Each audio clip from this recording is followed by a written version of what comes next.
I'm going to walk you through the entire CPN process from paying $75 for a 13-year-old for a CPN, all the way to applying for a mortgage, the upsells in between, and then finally the huge upsell at the end because CPNs are a scam. But sometimes folks are desperate and they take desperate measures. And when you buy a CPN, your intent is to scam some lender.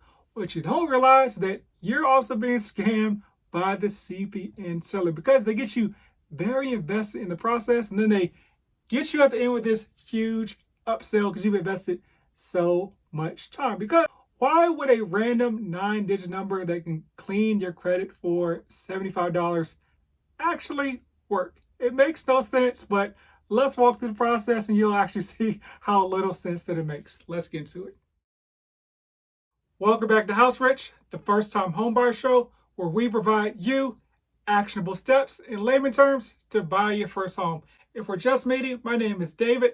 I have a background as a mortgage lender, a mortgage underwriter, and as a realtor. I've also purchased multiple homes, but most importantly, I've helped hundreds of people like you buy homes in real life, not just on TV. Today we're going through the CPN scam. I'm going to give a shout out to Frank McKenna, aka Frank on Fraud, who describes himself as a lifelong fraud fighter for this story. First and foremost, why are the CPN folks doing this? It's just to make money. It's a business. It's a scammy, under the radar, dark alley business, but it is a business. CPN sell for about $75 to $299 depending on the company. And the company claimed to have sold 250,000 CPN. So if you take the lower end, they made like $19 million off of this scam. And they'll tell you, of course, that it's perfectly legal. Here are the three big lies they'll lay out for you. Number one, they'll talk about the Bank Privacy Act of 1974 because privacy, right? They won't really explain it, but they'll say, hey, just look it up yourself. And then you'll go down a rabbit hole. You won't understand it, but then you just kind of move on. Hey, maybe they were right. Next, they'll try to tell you, well, celebrities use them to hide their identity. President Obama did that. President Obama gets wrapped into every single thing, whether good or bad, just somebody can promote themselves. I don't know if you guys remember, there was like a company that ran some ad of President Obama, like in one of those bubble coats and put it in Times Square. They had to like sue them because you can't just have random people, especially the president at the time, somehow endorsing your product. And then next they'll say, hey, the FBI states they're legal because they just did for some reason that remains unclear. I want you to do this. Google, are CPNs legal? The first page of Google will be flooded from financial organizations telling you that they are very, very illegal. And also, like I said, we'll get to the mortgage part in a second. So I'll just actually wait for that in order to break down how it makes no sense for it to be legal to apply for mortgage. So step one, in order to get the CPN, you have to send in your name, address, date of birth, and credit card. Ironically, all stuff that can be used to steal your identity. The CPN company says, hey, they need the location and stuff like that so you can get a 9-digit number that doesn't raise any red flags. Well, if it's not illegal, like what red flags would be raised? Like when you apply for a mortgage or something like that, or you apply for credit, sometimes with things that pop up, there may be somebody that has like a similar name as yours, and then you just clarify, and then that's it. You don't need to do any black magic before applying for legal credit because unless you're doing something illegal to begin with. Day 3, the CPN arrives. This magical 9-digit number that can somehow give you a completely fresh start when it comes to credit. And the CPN company even notes, banks sniff out fraud, so that's why we're very good at making the CPNs appear totally real. Like, what fraud are they sniffing out if CPNs are legal? Well, let's check on that CPN number they gave us and see who it was attached to. Putting it to the Social Security Verification Database, it comes back to someone born in California between 2009 and 2010. So potentially a 13 or 14-year-old's social who may unfortunately be deceased, or maybe they just have not started to use credit at this point in life. So now, yes, you have the opportunity to ruin this child's credit before they even get started in life. congrats to you on that. Now, the CPN company talks about what you can and cannot use the CPN number for. What you can use it for are auto loans, credit cards, and rent, but you cannot use it for mortgage loans, employment, and government programs. Now, think about those first three versus the last three. What do you think the common link is between those? Well, if you didn't guess it, the latter have a longer qualification process. When you're getting a mortgage, it's typically about 30 days. Employment, the employer is going to do a thorough background check. Same thing for government programs. They want to make sure that you are the person you actually say you are. And you may recall at the beginning of this, I said that we'll walk through the process of applying for a mortgage. We definitely will, because the CPN company will tell us how to do that as well. And so the other ones are just typically, day one, you apply and you walk out the door with that card or credit card during that process. So they're a lot quicker. I'm a realtor in Dallas and would love to help you reach your goals of home ownership. So click the link in the description and just schedule a call no matter where you are on your journey. Not in Dallas? No worries, I can help connect you with a vetted realtor in your local jurisdiction as well. And feel free to share with friends, family, and foes. Everyone gets love. Now, here's how we buff up our profiles so that we can use that CPN for even more stuff. What we need to do now is apply for a CPN address.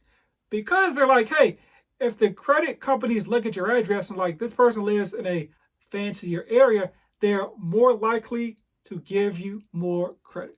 That is not how things work. Like, they're not saying, okay, this person put on the application, they make $20,000 a year, but they live in a downtown high-rise, approved. That's not a thing. But of course, applying for this CPN address is not free. So it costs $59 for you to apply for the CPN address. And they also want to make sure that your real identity does not get crossed with the CPN identity because you're using your actual home address. But once again, if it's all above board, who cares about that, right? Next, look even more thorough as part of your profile. They're going to make sure you get a prepaid phone so you do not look like a ghost. I'm going to walk you through this process that they lay out in order to get the phone and how to build your profile. So one, get the prepaid phone call from either Verizon or AT&T. Got to call them to register. Then there's a website to go to register your CPN address that you got as well. Next, you want to go to your local grocery store and sign up for their club card. You're trying to build an identity so you're not just a ghost. You're not just Jack Bauer. You don't really have a background. You're going to sign up for 3 magazines, Time, National Enquirer, and Esquire. Once again, you're building a profile and they're like, okay, this person gets mail there, they must be a real person. And then go get a hunting and or fishing license. Now that CPN is kind of baking and getting seasoned, what you want to do now is add an authorized user or primary trade line. Next, you want to go to Kohl's online and apply for their high interest card. And so the limit to the card should be about $300. Next, you got to wait 30 days to make an actual payment on that Kohl's card because you're actually building your credit profile. And you want to make sure you apply for sites like, with credit for sites like Fingerhut, Capital One, Credit One, Discover. Space it out. Don't do it all in one day, every few weeks or once a month. Underlined, don't rush it. Don't over apply. Then they thought this disclaimer at the very last step. Know the law. We are not responsible for any misuse of your CPN /SCN number. So yeah, here are some steps on breaking the law. But we're not telling you to break the law, but here are some steps on how to do it. Just be responsible. Hey, here's the counterfeit money. You can use it for filming a movie, but here's also some stores, hypothetically, you could go to use the counterfeit money. Here are some ways to hold the money so the cashier maybe doesn't notice. Here are some places we can go and buy a stick of gum with a fake $100 bill, and they'll give you back real money to kind of wash it. But hey, hypothetically, don't actually do that. Next, we're going to apply for an auto loan. They gave very specific information about which lenders to apply with. And so there was a major lender that they listed to apply with. I'm not going to disclose that as part of this episode. And make sure your income is at least $50,000. So if you make 30, just put 50, or obviously if you make more than 50 in real life, put down 50. I guess that's a number they found out with this lender, that it's kind of a good to go point as far as that. And also make sure you said you've worked at your employer for at least 5 years. So whether you work there or not, whether you actually work at that employer apparently doesn't matter either, but just tell them you worked there for 5 years. $50K in 5 years is the way to go in order to get your scam on. I'm going to lay out the steps that they listed as well. So use your correct name, your correct CPN address, the fake address we got before, your correct date of birth, your correct, it just says 9-digit number, so they're not saying use the CPN, but they're also saying don't necessarily put your social. You got to kind of read between the lines there. And make sure you put your correct employer's information. So the correct one that you've been at for 5 years, whether you've been there for 5 years or not. And most important, use the correct 411 info. Use a listed phone number. Just a listed phone number. Not necessarily the phone number for, well, I guess the real phone number for the person or the employer you don't actually work with. Just use the employer's listed address, employer's phone number. Make sure you list your income the same on every application. So don't be putting 50K for one, 55K for another, 60K. Put the same lie every single time. To quote the great Slim Charles, if it's a lie, we're going to fight on that lie. So now we're building that profile. Now we've worked our way up to a mortgage. So you get the email. It says go to a website they have there for a mortgage. Complete the application, but definitely make sure you do this online. You don't want to be going into a bank and you got to be face to face with the banker and they're running the information. And they're like, why does this CPN not work? So make sure you do it all online, because online you can actually be like, oh, it was a typo, right? Or online you just get denied and that's really it. They don't really ask the same follow-up questions they would ask you in person. In this step, we've heard from many sources only to apply for one mortgage today. Today, you want to use the link above or any other mortgage application you may want to use. So it's like, you should definitely use the link above that we're saying may be able to skate through the cracks, or just use another one, but use the one up above that we have highlighted. It says, once again, the same thing. Make sure you use all the correct information when applying. Now at the very bottom of the email, so like, why are you even doing the step? This is what it says. Initially, as indicated in the ABCs to Getting Started PDF and Credit Secrets Bible, at this step, you should get a message which states information on file not matching or verified. So expect to get denied. This step is only to open up a new credit profile for you. So you're somehow building a backlog or history of applying by getting denied. And honestly, I guess it doesn't really even matter, because it's the 13-year-old's social. So they're the one that's going to be getting the credit hit that everyone cares so much about, even though credit inquiries do not matter one iota when getting a mortgage. Let's talk about the mortgage in general. So if you look at what's called a 1003, which is the official mortgage application, they have a spot on there for a social security number.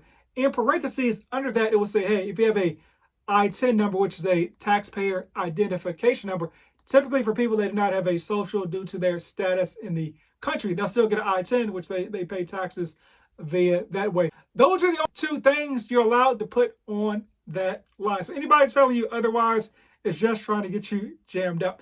Also on the 1003, it says any intentional or negligent misrepresentation of information may result in the imposition of civil liabilities on me, including monetary damages if a person suffered any loss because the person relied on any misrepresentation that I have made on this application today, and or criminal penalties on me, including but not limited to fines or imprisonment or both under the federal provisions of federal law. And I'll read you the code, because these people like to read codes. 18 USC 1001. So there you go. Whether you typoed or somehow typoed in a completely different CPN, or you know you're doing this because you know you're doing this and you know it's a lie. Either way, you're going to get going to jail. What the CPN company is going to say, they'll quote the famous young Jeezy Wayne Jenkins and say, if you get jammed up, don't mention my name. Because they put all throughout the CPN usage booklet to not do X, Y, or Z. Just throwing the hands up. Now you've got declined for that loan.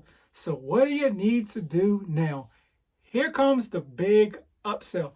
Now you need some seasoned trade lines in order to make that profile start to pop and maybe be able to apply for a mortgage down the line.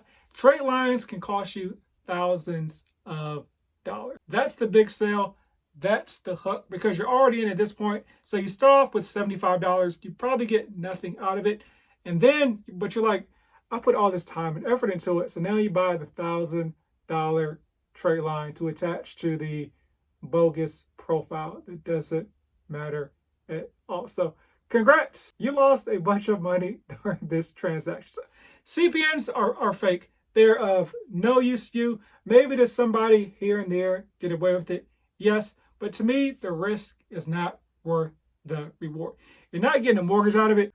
I don't know, you may get a car out of it. I feel like the higher end dealerships are going to do a more thorough background check than maybe kind of your run of the mill or smaller car dealerships. So maybe, I don't know, you got a $15,000 or $20,000 car out of it. Congrats. Hopefully you can make the payments and you're still financially responsible in order to make the payments.